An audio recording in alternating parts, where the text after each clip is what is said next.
Lucky. Yeah, it's late yeah. for you, isn't it? Yeah, it's 11 o'clock at night. So last one. Now we've Is been this very your busy. normal time frame to be working right now?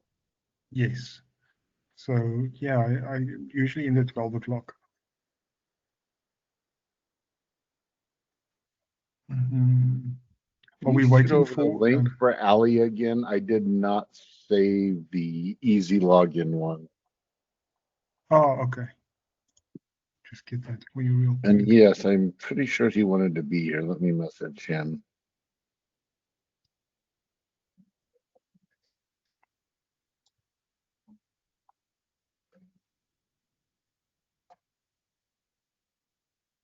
Is that him?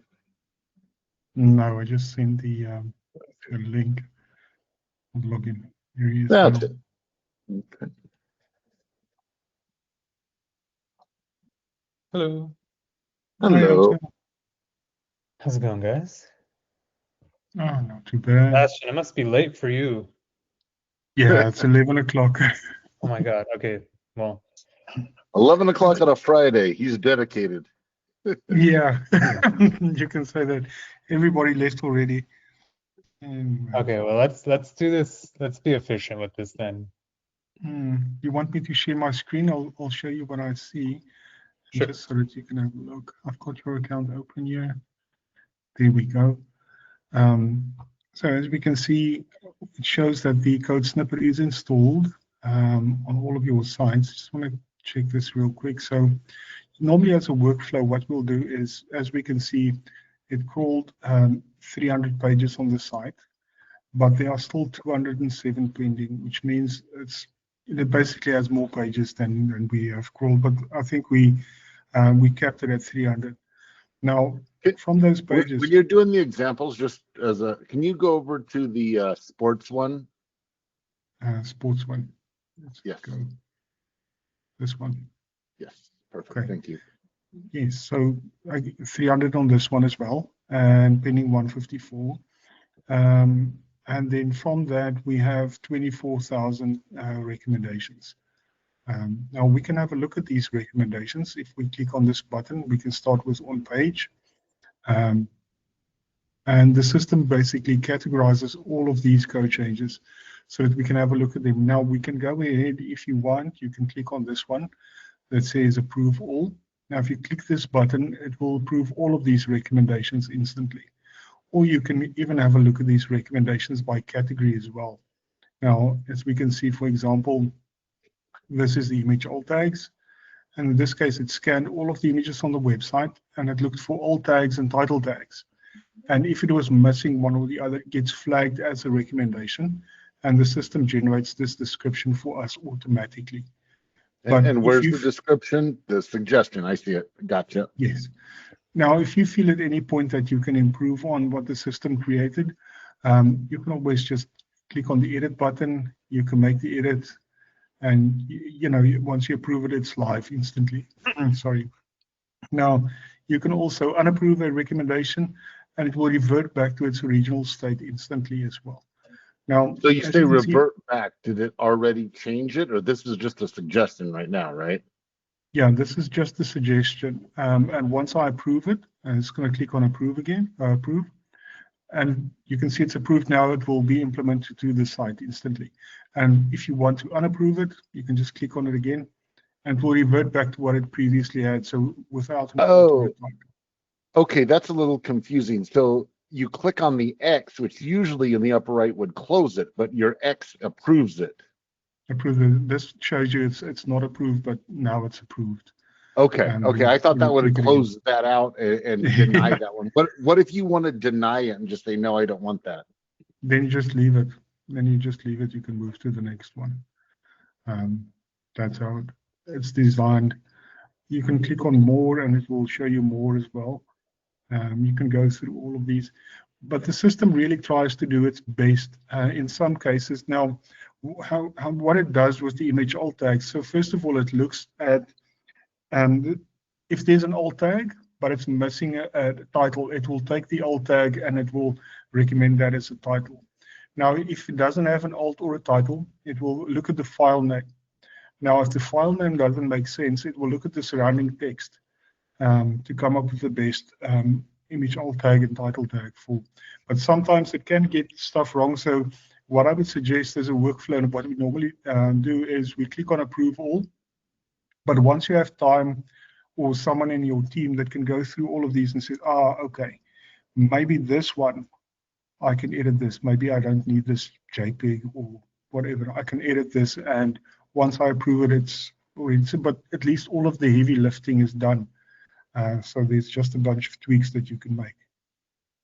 And that's what we suggest. What if we want to like hide, there's 2,000 of them. I don't want to have to keep scrolling past the ones at the top over and over and over again to get to the rest. What if I want to hide these because I'm okay with how they are? Yes.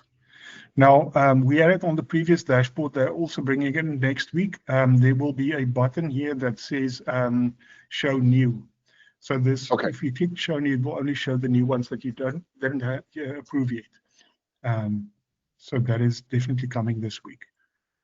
We have a bunch of features that are still coming with the new dashboard. Now, you can go through all of these, but I think they are most of them are self-explanatory. In a case where they are demoting an H1 to an H2, for example, this is where the page has more than one H1. Then it will take the one H1 and it will demote it to an H2. But what it will do is it will copy the CSS properties, so you won't see the change in the front end. Just the tag will be updated.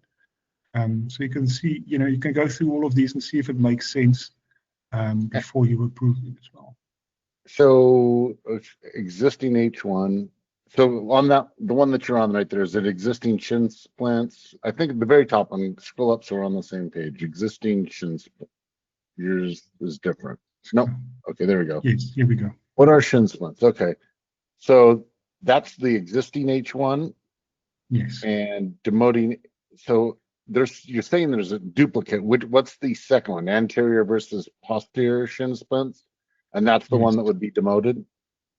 No, this is the one that will be demoted because there are multiple H1s on this page and the system only wants one H1 on a page. So as we can see, this one has got 1, 2, 3, 4, 5 H1s. And that's normally the most important heading on the page for Google. So that's a bit confusing. How do we choose which one we want to be the H1? It will take the first one, the most important one. So it will take the first H1 and leave that one. In this case, if we go to this page, so let's see if I can go to this page real quick. This is not your website. Oh, same thing. Over on the right-hand side, I click the X and it'll demote that one to H2. Yes. Right. Okay. So I leave the one unchecked that I want to stay H1 and I check over on the right the ones that I want to be demoted. Correct. Okay. Okay. I'm just trying to figure out links missing titles. As we can see, some of them were blank, for example. Now, the system also tries to come up with the best title for these links. As you can see, this is the suggestion. Now you can always approve this, or you can edit this as well. And some of them come across multiple times on the site. So if you approve it once, it will be implemented everywhere. Oh, that's awesome. So that's the link missing titles. This one is add an H1. So on these pages, there are no H1. So what it will do is it will take an H2, the closest H2 or the highest up, and it will promote it to an H1, as we can see there. Social preview. Here it will create a social preview. The existing one is blank, and it will create a social preview for you in case you want to share some of these blog posts or pages. And just curious on that add an H1, when you go to the top one again, yes. Is there a way to see what page this is on, anything like that? Because without any context, this doesn't make much sense to me. Yeah, as we can see in the highlighted one is pages, it's right for us. Oh, gotcha, right there. Perfect, thank you, I missed that. Okay, and then optimize title. Now, As we can see, this is the existing title, but according to Google specifics, it was too short. So it added the URL of the site or the domain to make it a bit longer for Google. Okay. So it's got all these smart ways of doing this. We also have, so this is page titles, but when you go to content, now, here what it does in content, it reads the content of the page and it comes up with the best meta description and page title according to the page content. But now it will only flag titles and descriptions where it can improve on. So on this website, it couldn't find anything that it can improve on. That's why it didn't get flagged. Maybe on the next crawl, when it crawls more pages, it will probably find more that it can do. Schema markup. Now, schema markup, if we enable this, we can go to our settings. Sorry, still getting used to the new dashboard. So if we go to settings now, on schema, just want to have a look. There's the team details.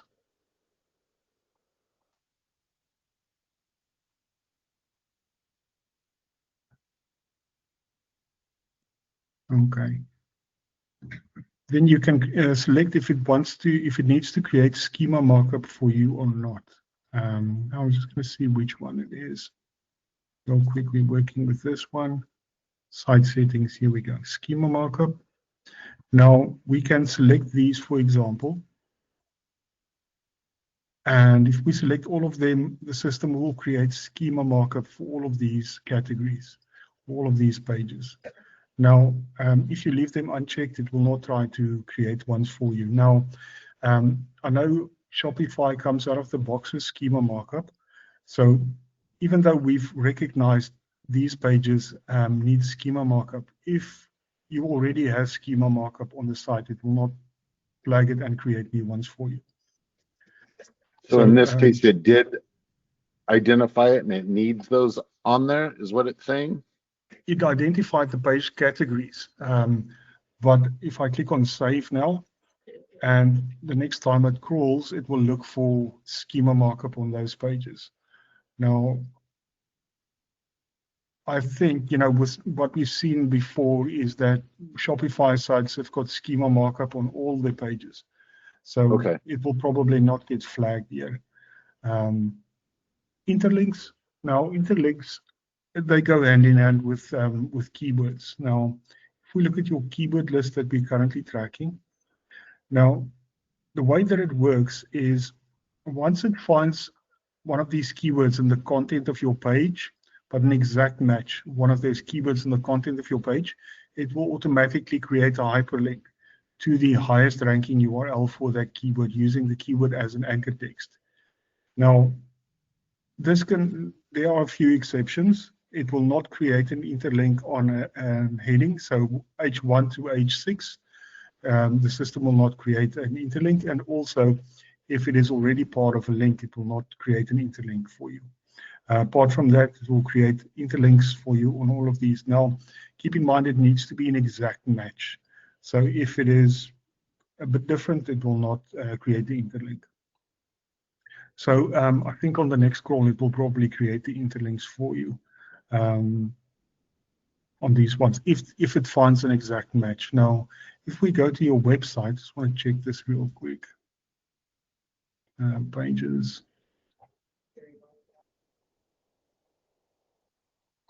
Some of these are, there might be an interlink opportunity, but it's already part of a link, so it will not create an interlink there. But it might find an interlink in the description.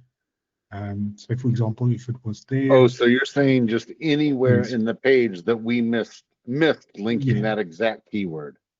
Yes, exactly. Then it will create the interlink maybe there or there, but not on a link.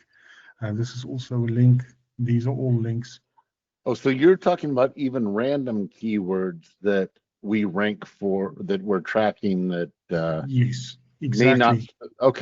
Okay, so it's just creating a higher quantity of interlinks within the site.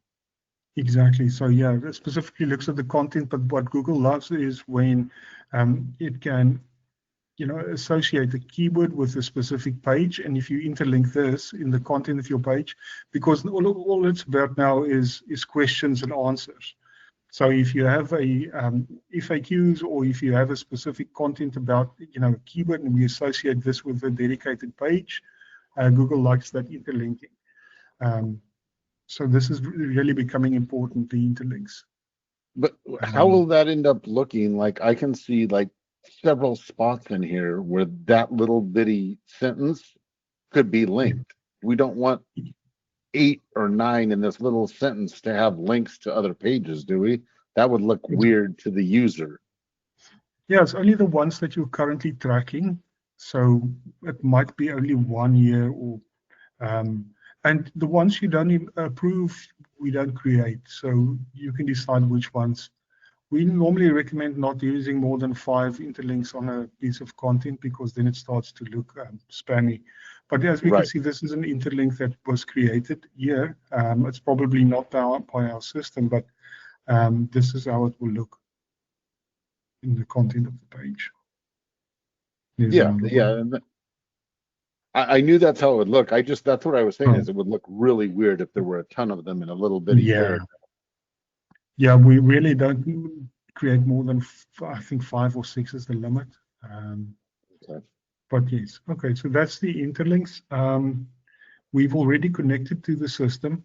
As we can see, some of these pages are pending, because it will only crawl until it reaches the number that we selected, which was 300, and didn't detect it because it didn't crawl all of those pages.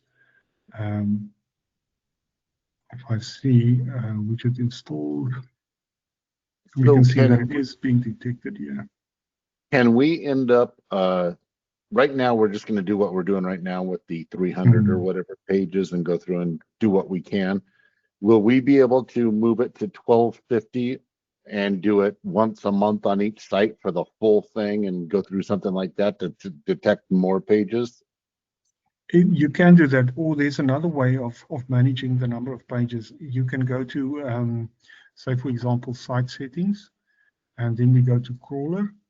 And if you switch this one on, you can upload a whitelist, what we call as a URL whitelist. So, for example, 300 pages that you want us to focus on, and then you ignore the rest. And this, you have complete control over all of the, the pages that you want to optimize. Because some of the other pages are probably not necessary, or some of them, so this is a way of doing that. It's just a simple CSV file, comma separated with the URLs.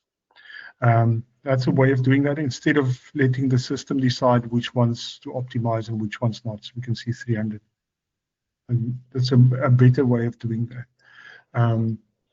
You can always go to, say, for example, billing. I can look at my current plan. I can always click on edit subscription, and I can add more pages, or I can add more sites, or whatever I need. I can do it from the dashboard as well. If you really think you want to add more keywords or pages, that is also an option. Okay, so we've covered all of these. Now the links, this is the next part. If we go back to this website, for example. Are you talking about for the backlinks? For backlinks, yes. Now we need to go to the keywords. And what we need to do is we need to select a focus keyword. Now, the focus keyword is usually a keyword that's important to your business that you would like to rank for. Now, you can select any keyword on the list. I'm not sure why. I think I've got too many tabs open. I'm sorry about that. Let's see if I can close some of them. It's taking forever to load.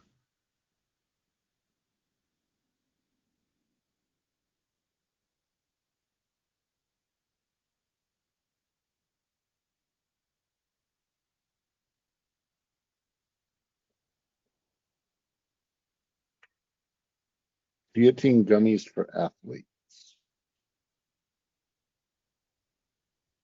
There we go.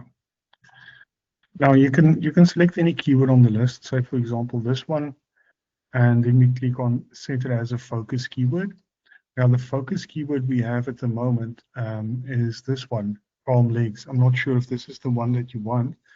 A strategy for the focus keyword is usually to look at your current rankings.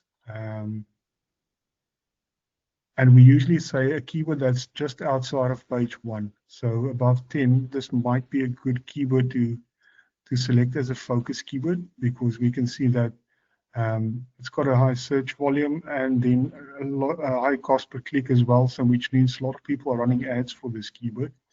Now, what we will do then is just set it as a focus keyword. And what the system will do is it will look at Google search results for this keyword that you selected. And then it will look at your competitors that are ranking for this keyword. And the system will look at their backlink profiles. And according to what they have in their backlink profiles, the system will generate link building opportunities for us. And it will categorize it into niche links, outreach links, and brand links. Now, we can have a look at them. If I click on any of them, so this is one part that we decided not to automate because we want to keep the system Is this for you had the focus as com legs? Is this for com legs? Yes. Now, keep in mind the brand links are not related to the focus keyword, but these are domains with high domain authority that allow you to create a profile. Sometimes they allow you to create a citation as well, and to have a link from this website, linking to yours will increase your domain authority, and your rankings will improve as well. Now, you can go through these. You can decide, maybe I want to create a profile on this one. I can just go to this website, create a profile, and they give you the opportunity to add a short description about your business and to add your website URL. And once you publish the profile, just put the URL of that profile in here and finish the brand link. Now, that will create a backlink to your site from this domain. And like I said, that will increase your domain authority. Now, if you feel what do we put in that URL link there? The URL we want it to go to? No, the URL of this profile that you created on this website. Okay. So that you put in here and then you finish. Now, like I said, we'll keep track of all of them that you build through the dashboard here in the report section on the build links. But yes, so this is these are all tier 2 links. They're all free, but they have a good domain authority. So this is the brand links. Now, the niche links in return, these are, once we call the site, it will create it for us. Now, these are more directories where you can add your business as well. And the outreach links, these are discussions that you can take part in Quora or Reddit, for example, related to your focus keyword, topics that you can basically go to. As we can see, they are discussing, this is the title or the topic that they're discussing on Quora. I can click and I can go to this topic and I can answer, give my educated answer, and say for more information, visit our website and create a link to your site. In this way, it's also exposure, and it also creates a backlink from Quora to yours. But this is you need to know something about. So we don't offer this as a service, but it's good if you you're familiar with what your website is about. Right. We offer services as well, like I said, brand links and niche links, because they are simple to create. If you don't have time to do it yourself, we have a team that can do it on your behalf. You can order it right from the dashboard. We can do 50 links, for example, for $300.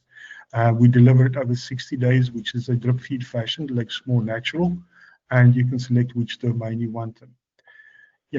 Completely up to you. If you want to do it yourself, you can do it yourself, and it's completely free. So this is the link building. What else did I miss? Can you explain the niche links a little bit better? Because without it being on there, I didn't really quite understand what the niche links were. The niche links are directories where you can add your business, so citations and directories, and they are specifically related to the focus keyword that you select. So we scrape, basically how it works is we scrape the internet and we look for this keyword and we look for citation opportunities. And then we vet that list and we provide it to the customers, yes. So Okay. yeah, so those are the niche links. Now, what else did we do? Okay, live editor. The live editor, I don't know if I explained it to you. This is a Chrome extension that you can install, and it allows you to make front-end changes to the website without needing to log into the backend. This is very helpful for difficult to manage CMSs. Shopify is quite easy, but sometimes you get CMSs that are very difficult. Now, this is just for quick fixes if you want to change the title or stuff like that. But this is the option that you have. And then with site speed is a basically a reverse proxy. You can compare it to Cloudflare, where we can, installation is basically you need to point your A records to our reverse proxy, and then we can pre-render your website using server-side rendering. So that will, speed up your loading process. It will make it a lot faster. We are still in negotiation with Shopify at the moment because they are currently blocking our IP addresses. But apart from Shopify, we can work on any site. They're just a bit difficult. Okay. So yeah. What we currently have, I don't know if I mentioned in the roadmap, what we are launching next is the LLM optimization tool. It will be connected to SiteSpeed in a way where we pre-render pages, and then we make it easier for ChatGPT and Perplexity to crawl your site. We just did some research, and what we've seen is ChatGPT, for example, it only crawls your site or page up to 2 seconds. If it takes more than 2 seconds to load, it will skip that page completely. So this is the reality out there, and also doesn't read JavaScript. So if it's a JavaScript rendered website, you can forget about getting indexed on ChatGPT. This is so this is why we offer the pre-rendered, because what we serve is a completely rendered HTML page. Okay. So, and then we, the next step after that is then the Google Search Console and Google Analytics integration, along with the customized report builder, where you would be able to customize your reports for your customers and send it directly from the dashboard. And it's all white labeled as well. And those are coming, right? Those are coming within the next month. So the LLM optimization tool is in the next week, and right after that is the analytics feature with the reports. That is within the next month. Awesome. So the dashboard took a long time for us to build and to complete, but now it allows us to, speed up the feature releases. Okay. I don't know if I missed anything. I don't know if you missed anything either. What I would like to do, if it works with the way you guys do it, is I would like to give me and Hamza, a couple of weeks to play with this, mess with it, and see, and then schedule another call with you, because I'm sure we will be lost on stuff, have stuff we don't know, and especially with your new one rolling out, if it is coming out within that 2 to 3 weeks, we'll just wait till afterwards, and you can show us the new ones and whatever we don't know at that time. No, definitely. I just want to see how many days you have on your trial so that I can maybe just extend that for you. Just 1 second. Marketing. 13th of September. I can do it. I can start your 10 days from today. Let's do that. Let's just add a few more days. Awesome. Thank you. Thanks. And then at least we know that you guys can test it over the weekend or next week. Yeah, that's the only thing I'm worried about. It's Friday. I'll have forgotten everything you showed me by Monday. Yeah, I mean, when we need to meet the next time, I can always do another 10 days for you. It's just, that's my limit at a time. Okay, yeah. No, not a problem. I will, this looks awesome. I at this point don't have any questions. Hamza, do you have anything? No questions, but yeah, I agree. There's a lot of potential here, so I'm excited for it. Excellent. Thank you guys, and enjoy the weekend, eh? Thank you. Alright. You too, even though it's already started, just without Yeah. you. All right. Have a good Cheers, one. guys. Thank you You guys. too. All right. Bye-bye. Have a good night.